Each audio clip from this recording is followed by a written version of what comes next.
Don't Ask Jack.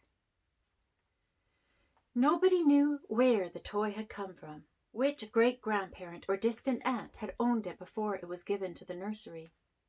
It was a box carved and painted in gold and red. It was undoubtedly attractive and, or so the grown-ups maintained, quite valuable, perhaps even an antique. The latch, unfortunately, was rusted shut, and the key had been lost, so the lock could not be released. Still, it was a remarkable box, heavy and carved and gilt. The children did not play with it. It sat at the bottom of the huge old wooden toy box, which was the same size and age as a pirate's treasure chest, or so the children thought. The Jack-in-the-Box was buried beneath dolls and trains, clowns and paper stars and old conjuring tricks, and crippled marionettes with their strings irrevocably tangled with dressing-up clothes. Here the tatters of a long-ago wedding dress, there a black silk hat crusted with age and time, and costume jewelry, broken hoops and tops and hobby horses. Under them all was Jack's box. The children did not play with it. They whispered amongst themselves alone in the attic nursery. On gray days, when the wind howled about the house and rain rattled the slates and pattered down on the eaves, they told each other stories about Jack, although they had never seen him. One claimed that Jack was a wizard placed in the box as punishment for crimes too awful to mention.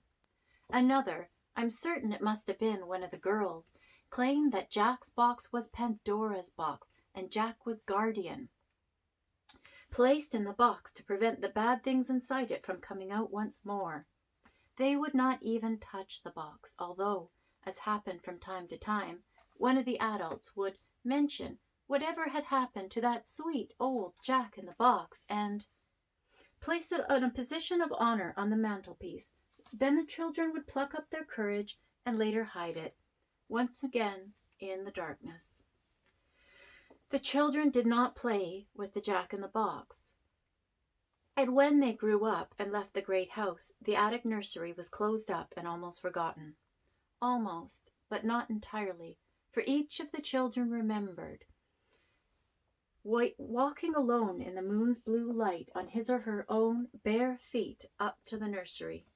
It was almost like sleepwalking, feet soundless on the wood of the stairs, on the threadbare nursery carpet. Remembered opening the treasure chest, pawing through the dolls and the clothes, and pulling out the box.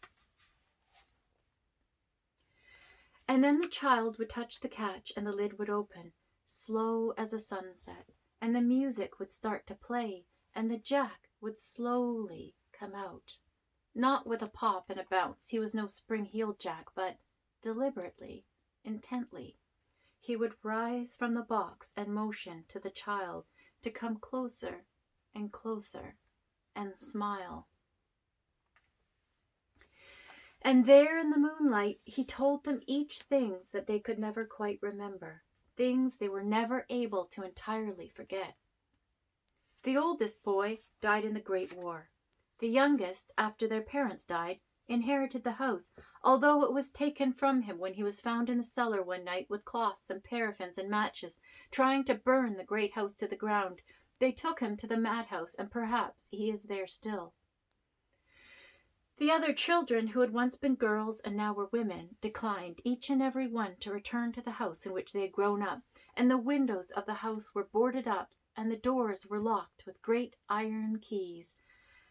And the sisters visited it as often as they visited their elder brother's grave, or the sad thing that had once been their younger brother, which is to say, never.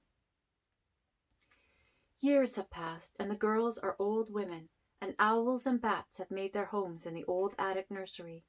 Rats build their nests amongst the forgotten toys. The creatures gaze uncuriously at the prints at the wall. And deep within the box, Jack waits and smiles, holding his secrets. He is waiting for the children. He can wait forever.